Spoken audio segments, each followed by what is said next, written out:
Welcome eight UGC net JRF candidates. तो आपके लिए मैं लेके आई हूँ यहाँ पे मोस्ट इम्पोर्टेंट एमसीक्यूज जो कि रिलेटेड रहेंगे यूजीसी नेट यूनिट नंबर 9 से।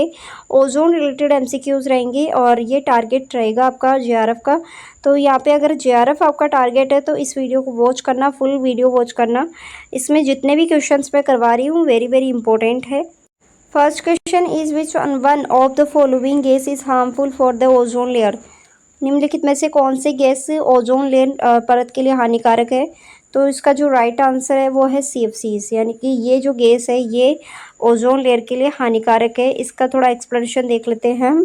यहाँ पे क्लोरोफ्लोरोकार्बन है, इसको यहाँ पे बोला गया है organic compound composed of carbon, fluorine and chlorine. तो यहाँ पे इसका मतलब इसका निर्माण किस तरीके से होता है, और एक तरीके से कह सकते हैं कि ये नॉन टॉक्सिक है, यानी कि गैर विषैला है, और नॉन फ्लेमेबल है, यानी कि ये गैर ज्वलनशील है, और इसे तरल गैस में विपरीत किया जा सकता है, और इसे ही फ्रियोन कहा जाता है। It is also called a freon. So ये किस में यूज़ होता है, एक बार यूजीसी नेट पे क्वेश्चन आया था कि CFCs गैस है वो रेफ्रिजरेटर में सॉल्वेंट, ब्लोविंग एजेंट और प्लास्टिक फॉर्मेशन एंड एरोसोल इसमें यूज़ में लिया जाता है। ठीक है। Next question, which of the following is not इस टाइप के क्वेश्चन ज़्यादा आ रहे हैं। Not responsible for the destruction of ozone layer. देखो कौन सी ऐसी गैस है जो कि यहाँ पे यानी कि जिम्मेदार नहीं है ओजोन परत के लिए, डिप्रेशन के लिए यहाँ पे जिम्मेदार नहीं है। तो ये आपको यहाँ पे क्वेश्चंस का आंसर बताना है इसका। तो इसका जो राइट आंसर होगा डायोक्सिन, यानी कि ऑप्शन नंबर 3 में, ऑप्शन नंबर 3 होगा इसका आंसर। और dioxin can have a number of harmful effect on human health. मतलब डायोक्सिन है वो मानव स्वास्थ्य पर कई हानिकारक प्रभाव डाल सकते हैं, जिनमें से कैंसर, प्रजनन और समस्याएं संबंधी जो विकार होते हैं वो शामिल होते हैं। हालांकि ओजोन परत के विनाश में योगदान नहीं देते हैं। तो यहाँ पे बोला है कि ऐसी कौन सी गैसेस है जो विनाश में मतलब जो है डिस्ट्रक्शन में, ओजोन लेयर के डिस्ट्रक्शन में यूज़ में नहीं आता है, तो वो होगा ये डायोक्सिन। ठीक है। अब नेक्स्ट क्वेश्चन है hydrochlorofluorocarbons replacement for the chlorofluorocarbons have to phases out completely by the year. अब यहाँ पे पूछा गया है कि जो है मतलब कि HCF है, HCF गैसेस है, HCF है, उसको CFCs में कन्वर्ट करने का यहाँ पे मतलब कौन सा फेज़ कंप्लीट कर लिया गया था, किस फेज़ में कंप्लीट करने की बात कही गई है। तो इसका जो राइट आंसर होगा दैट इज़ 2030, यानी कि 2030 तक जो HCF गैसेस है उसको CFCs में कन्वर्ट करके समाप्त कर दिया जाएगा पूरी तरीके से, वो यहाँ पे बोला गया है। तो 2030 इसका राइट आंसर है। देखो ये बहुत ही इम्पोर्टेंट क्वेश्चन मैं करवा रही हूँ। ये मतलब इसका करंट अफेयर्स का भी पार्ट बन सकता है। आप पूछते हो ना कि करंट अफेयर्स कहाँ से आते हैं, तो यूनिट नंबर 9 से करंट अफेयर्स आते हैं, यूनिट नंबर 1 से करंट अफेयर्स बनते हैं, और यूनिट नंबर 8 से करंट अफेयर्स बनता है। ठीक है ना। तो ये 3 मेन यूनिट है जिससे करंट अफेयर्स बनते हैं, और ये करंट अफेयर्स का ही क्वेश्चन यहाँ पे बन रहा है। ठीक है।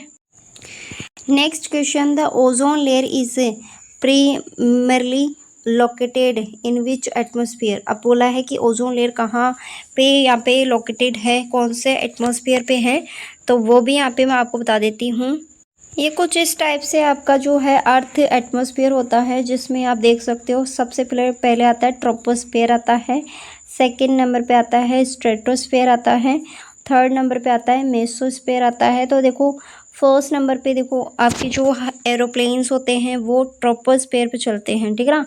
बाकी का जो है ओजोन लेयर है वो कहाँ पाई जाती है, तो ओजोन लेयर देखो यहाँ पर लिखा हुआ है ओजोन लेयर, तो जस्ट ये स्ट्रेटोस्फेयर के अंदर पाया जाता है। इसके अंदर पाया जाता है। टोटल 5 लेयर्स होती हैं यहाँ पे आप देख सकते हो, तो 5 लेयर्स में स्ट्रेटोस्फेयर पे पाई जाती है। तो राइट आंसर आपको पता चल गया होगा। So right answer is stratosphere second, यानी कि B नंबर इसका राइट आंसर है। Next question is very important, which of the following CFCs contribute to, यानी कि CFCs कैसे है वो क्या ग्लोबल वार्मिंग में कंट्रीब्यूट करती है या फिर ओजोन डिप्रेशन में कंट्रीब्यूट करती है? तो इसका जो राइट आंसर होगा ऑप्शन नंबर थर्ड, यानी कि बोथ, वन और सेकंड दोनों के अंदर ही क्या है, CFCs का रोल होता है। तो इसके एक्सप्लेनेशन देख लेते हैं हम।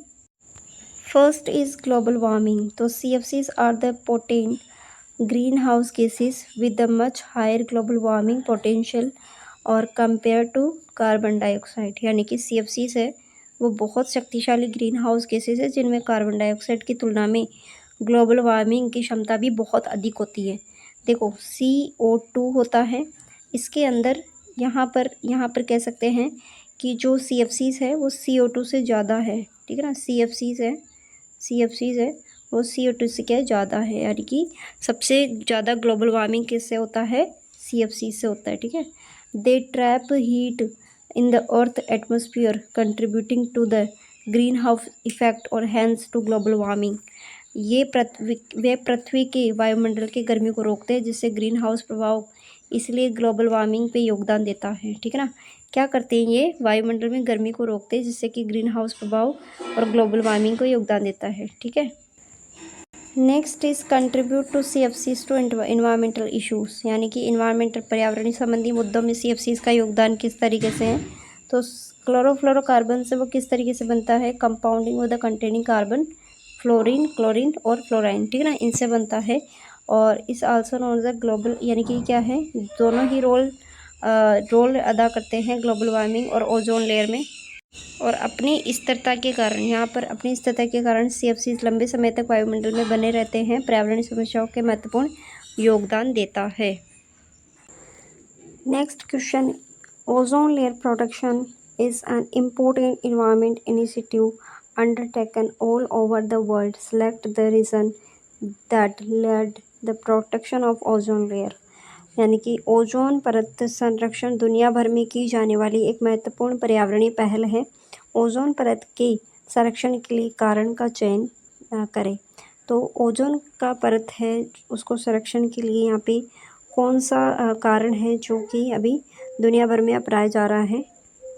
तो ये है आपका मॉन्ट्रियल प्रोटोकॉल, जो कि अभी 2 लास्ट वीडियो में मैंने इसी के बारे में पढ़ाया। आपको नहीं देखा है वीडियो तो जाके ज़रूर देखना। अब इसमें यहाँ पे एक नया जो पॉइंट आया है वो है डरबन समिट। इसके बारे में देख लेते हैं क्या है ये। डरबन समिट 2011 में इसको लाया गया था। United nation climate change conference COP17 में वॉज हेल्ड इन डरबन में इसको मतलब हेल्ड किया था South Africa from 28 November to 11 December 2011। Establish a new treaty limit the carbon emission, यानी कि कार्बन के इमिशन के लिए इसको लाया गया था। और ये कब लाया गया था, COP17 में लाया गया था 2011 में, और डरबन में हुआ था, इसलिए इसको डरबन समिट के नाम से जाना जाता है। आई होप कि क्लियर है। नेक्स्ट है यहाँ पे Kyoto protocol. Kyoto protocol is a international treaty to united framework convention climate change, UNFCCC की फुल फॉर्म फिर से आ गई है। It is the international treaty aim to reduce of green house emissions. Green house gases है उसको reduce emission करने के लिए यहाँ पे लाया गया था। इसको क्योटो प्रोटोकॉल अडॉप्ट किया गया था क्योटो जापान के अंदर, और इसको अडॉप्शन की जो डेट है 11 दिसंबर 1997 में, came into the force 16 Feb 2005 में, ठीक है। तो ये आपको ध्यान रखना है, बहुत ही अच्छे तरीके से पढ़ के जाना है इसको।